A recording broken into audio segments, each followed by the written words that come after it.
ഹബീബായ റസൂലുള്ളാഹി സ്വല്ലല്ലാഹു അലൈഹി വസല്ലം തങ്ങളോട് അങ്ങേയറ്റത്തെ മഹബ്ബത്ത് വെച്ചുകൊണ്ട് റസൂലുള്ളാഹിനെ സ്നേഹിച്ച് ജീവിച്ചാൽ, രക്ഷിതാക്കളെ നന്നായി എന്ന് സ്വലാത്ത് ചൊല്ലിയാൽ അല്ലാഹു നമ്മുടെ മുഖത്തു തന്നെ നല്ല വെളിച്ചം നൽകുന്നതാണ്. മരിച്ചു കിടക്കുമ്പോൾ നല്ല പ്രകാശമാണ്. എന്റെ സ്വലാത്ത് ചൊല്ലുന്ന മനുഷ്യനാണ്. അല്ലാഹുവേ, അല്ലാഹുമ്മ ജഅൽ ഫീ ഐമാനിനാ നൂറാ വഫീ ശമാഇലിനാ നൂറാ വഫീ ഫൗഖിനാ നൂറാ ومن تحتنا نورا اللهم اجعلنا في نورك يا نور النور قبل الأزمنة والدهور. അതുകൊണ്ട് ഈമാനുള്ള എന്റെ രക്ഷിതാക്കളെ, തഖ്വയോടെ ജീവിക്കണം. അല്ലാഹു വിലക്കിയ ഹറാമുകൾ വളരെ അപകടം തന്നെ. കൽപ്പിച്ചത് ചെയ്യാതിരിക്കൽ വലിയ കുറ്റമാണ്, വിലക്കിയത് ചെയ്യൽ വലിയ കുറ്റമാണ്. കണ്ടില്ലേ, കൽപ്പിച്ചത് ചെയ്തില്ല എന്ന വലിയ കുറ്റമല്ലേ ഇബ്ലീസിനെ ഇബ്ലീസാക്കിയത്. ഉസ്ജുദൂ ലി ആദമ, ആദമിന് സുജൂദ് ചെയ്യണമെന്ന കൽപ്പനയാണ്. ആ കൽപ്പന ചെയ്യാൻ ഇബ്ലീസ് തയ്യാറായില്ല. അല്ലാഹു പറഞ്ഞു പോയിക്കോ എന്നത്തേക്കും ഔട്ടാണ്. അല്ലാഹു വിലക്കിയ കാര്യം അറിയാതെ ചെയ്തുപോയി, അതും തെറ്റുതന്നെ.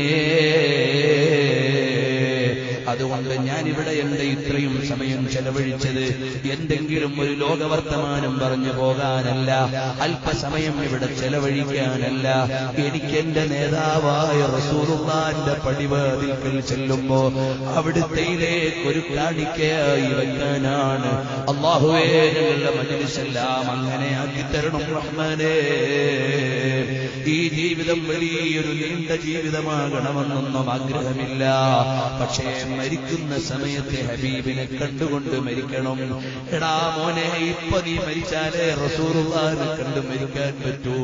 എന്നാൽ പരാതിയില്ല, ആ ഹബീബായ റസൂലുള്ളാഹിന്റെ ചിരിക്കുന്ന മുഖമൊന്ന് കണ്ടിട്ട് മരിക്കണം. കാരണം ആ നേതാവല്ലേ ഖബറിൽ വരുന്നത്, ആ നേതാവല്ലേ പരലോകത്ത് ശഫാഅത്ത് ചെയ്യുന്നത്, ആ നേതാവല്ലേ സ്വർഗത്തിലേക്ക് നയിക്കുന്നത്, ആ നേതാവല്ലേ ശഫാഅത്തിന്റെ ഉടമ, ആ നേതാവല്ലേ സ്വർഗത്തിലെ ഏറ്റവും വലിയ പദവി കളിക്കുന്ന നേതാവ്.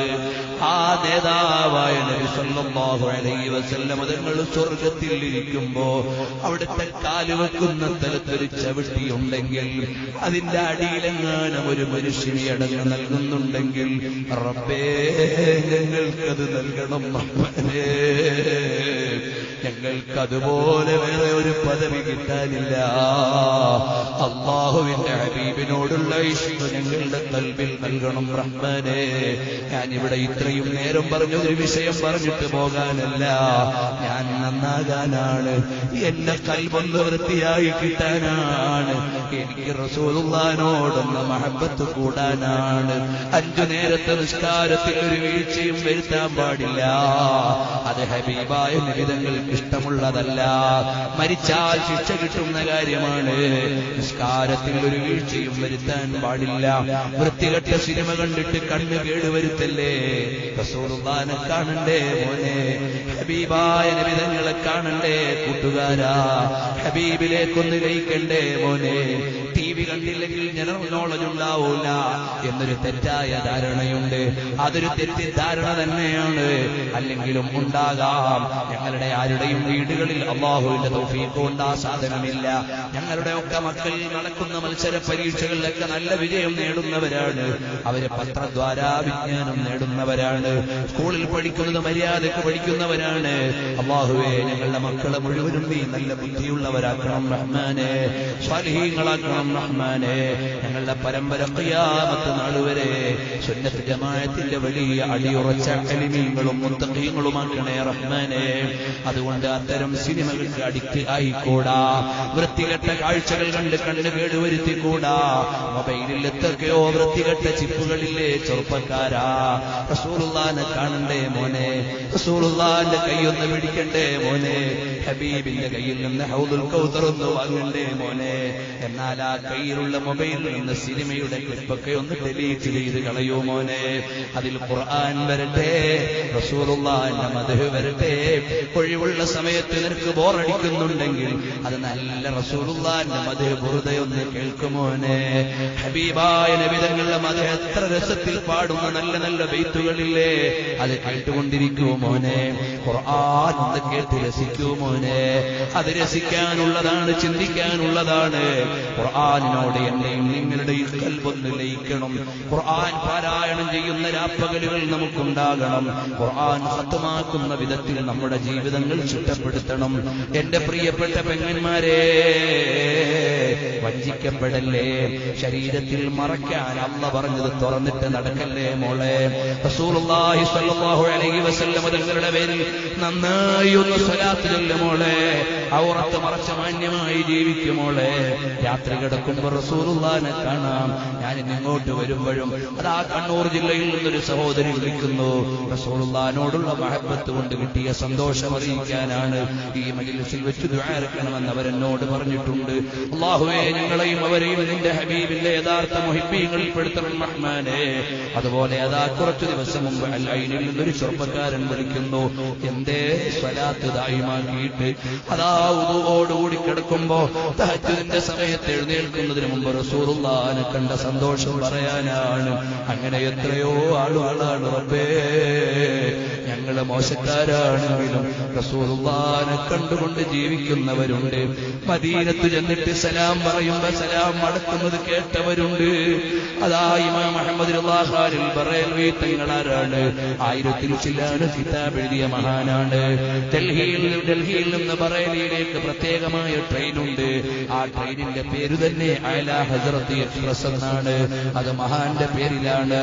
ആ മഹാനായ അഅ്ലാ ഹസ്റത്ത് ഫാദിലെ ബറേൽവി റഹിമഹുല്ലാഹ് അതാ റസൂലുള്ളാഹിന്റെ മദ്ഹ് എഴുതി റസൂലുള്ളാഹി തങ്ങളിലേക്ക് അടുത്തയാളാണ്. മേ മുജ്രിമു ആഖാ മുജേ സാത്ത് ലേ ലോ മേ രസ്താ മേ ഹേ ഹൂ ബതാ ജാനെ വാലാ എന്ന് പറഞ്ഞുകൊണ്ട് റസൂലുള്ളാഹി സ്വല്ലല്ലാഹു അലൈഹി വസല്ലം തങ്ങളോട് വിനയം പറഞ്ഞ മഹാനാണ്. ആ മഹാനവർകളതാ വസിയ്യത്ത് ചെയ്യുന്നു. ഞാൻ മരിച്ചാൽ ഖബറിന്റെ പള്ളക്കുഴി നിൽക്കാൻ മാത്രമുള്ള ആഴമുള്ള കുഴിയാക്കണം കേട്ടോ. അതൊരു മുഹിബ്ബിന്റെ വർത്തമാനമാണ്. ചോദിച്ചു, എന്തേ അങ്ങനെ പറയാനുള്ള കാരണം? റസൂലുള്ളാഹിനെ കാണിക്കപ്പെടുന്ന സമയത്ത് എഴുന്നേറ്റു നിൽക്കാനാണ്. ഇതാരാണ് അറിയുമോ എന്ന് മലക്കുകൾ ചോദിക്കുമല്ലോ. ആ സമയത്ത് റസൂലുള്ളാഹിനെ കണ്ട് എഴുന്നേറ്റു നിൽക്കാനാണ്. ഇമാം അഹ്മദ് റളിയല്ലാഹു തങ്ങൾ അങ്ങനെയാണെന്ന് ശറഹ് സലാമി റളിയിൽ കാണുന്നുണ്ട്. അങ്ങനെയുള്ള വലിയ വലിയ മഹാന്മാർ അതാ ഇമാം അഹ്മദ് റളിയല്ലാഹു തങ്ങൾ വഫാത്തായ ദിവസം ഫലസ്തീനിലെ വലിയൊരു പണ്ഡിതൻ അതാ നബി സല്ലല്ലാഹു അലൈഹി വസല്ലം തങ്ങളെ കാണുന്നു. സ്വഹാബത്തിന്റെ കൂടെ വലിയ പുഷ്പങ്ങളുമായി നിൽക്കുകയാണ്. ഈ മഹാൻ ചോദിച്ചു, നിങ്ങൾ എവിടേക്ക് പോകാൻ നിൽക്കുകയാണ് തങ്ങളെ? തങ്ങളും സ്വഹാബികളും എവിടെ പോകാൻ നിൽക്കുകയാണ്? അതാ ഇന്ത്യയിലെ ബറേലിയിൽ നിന്ന് അഹ്മദ് എന്ന എന്റെ ഒരു മുഹിബ്ബ് വരുന്നുണ്ട്, സ്വീകരിക്കാനാണ്. ഫലസ്തീനിലുള്ള ആ പണ്ഡിതൻ പിറ്റേന്ന് തന്നെ പോയി ഇന്ത്യയിലേക്ക് വിസ തരപ്പെടുത്തി. ഡൽഹിയിൽ നിന്ന് ബറേലിയിലേക്ക് വന്നു. അന്വേഷിച്ചു, ആരാണ് ഇമാം അഹ്മദ് ഖാൻ? അവർ പറഞ്ഞു, ഇവിടെ ജീവിച്ചിരുന്ന വലിയ പണ്ഡിതനാണ്, വഫാത്തായി പോയി. മക്കളെ പോയി പരിചയപ്പെട്ടു. അവരോട് സംസാരിക്കുമ്പോൾ ഈ മഹാൻ ഫലസ്തീനിൽ വെച്ച് സ്വപ്നം കണ്ട അതേ സമയത്താണ് ഇമാം അഹ്മദ് ഖാൻ ഞങ്ങൾ ഇന്ത്യയിൽ മരിക്കുന്നത്. അവിടുത്തെ റൂഹിനെ സ്വീകരിക്കാൻ റസൂലുള്ളാഹി നിൽക്കുകയാണ്. ഇതൊരു അസംഭവ്യമായ കാര്യമല്ല. ആരാണ്? ഹദീസ് നിവേദനം ചെയ്യുന്ന മഹാനാണ്. ഇമാം മുസ്ലിം റഹിമഹുല്ലാഹയുടെ ഉസ്താദാണ്. ഇമാം ബുഖാരിയുടെ ഉസ്താദാണ്. 6 ഹദീസിന്റെ പണ്ഡിതന്മാരുടെയും ഉസ്താദാണ്. മഹാനവറുകൾ ജീവിതകാലത്ത് ചിരിച്ചിട്ടില്ല, വഫാത്തായപ്പോൾ ചിരിക്കുന്നു. ചിരിച്ച ജനാസ എടുക്കാൻ കൂട്ടുകാർക്ക് കഴിയുന്നില്ല. ഉടനെ ഒരു വിളിയാളം ഉയരുകയാണ്. വഫയാത്തുൽ അയ്യാനിലെ സംഭവം സംഭവം കാണാം. റസൂലുള്ള ഖബറിൽ കാത്തു നിൽക്കുന്നുണ്ടേ, എന്റെ ജനാസ വേഗമെടുത്തോ. സമാനമായ സംഭവം ഇമാം സുയൂത്തി റഹിമഹുല്ലാഹ് ശർഹ് സുദൂരിൽ റിബഈ റളിയല്ലാഹു അൻഹുവിനെ തൊട്ട് റിപ്പോർട്ട് ചെയ്യുന്നത് കാണാം. റബീ എന്നവരാണ് നിവേദനം, റിബഈ എന്നവരെ കുറിച്ചാണ് സംഭവം. അത് ഞാൻ എന്റെ പ്രസംഗത്തിൽ മഹാന്മാരുടെ റമദാൻ എന്ന പ്രസംഗത്തിൽ ഉദ്ധരിച്ചിട്ടുണ്ട്. പറയട്ടെ, അങ്ങനെയുള്ള മഹാന്മാരെല്ലാം റസൂലുള്ളാഹി സ്വല്ലല്ലാഹു അലൈഹി വസല്ലം തങ്ങളെ കണ്ടുപോയി. ഒരിക്കലെങ്കിലും ഒന്ന് കാണണ്ടേ റസൂലുള്ളാഹി സ്വല്ലല്ലാഹു അലൈഹി വസല്ലം തങ്ങളെ. കൊതിയില്ലാത്ത ഒരാളും ഇതിലുണ്ടാവൂല. ആ ഹബീബായ തങ്ങളെ ഒന്ന് കാണണ്ടേ എന്റെ പിതാക്കളെ, ജ്യേഷ്ഠന്മാരെ, അനുജന്മാരെ. അത് വേണമെങ്കിൽ സ്വലാത്ത് ചൊല്ലിക്കോ. അല്ലാഹുവേ, സ്വലാത്ത് ദായിമാക്കാനുള്ള തൗഫീഖ് ഞങ്ങൾക്ക് നൽകണേ അല്ലാഹ്.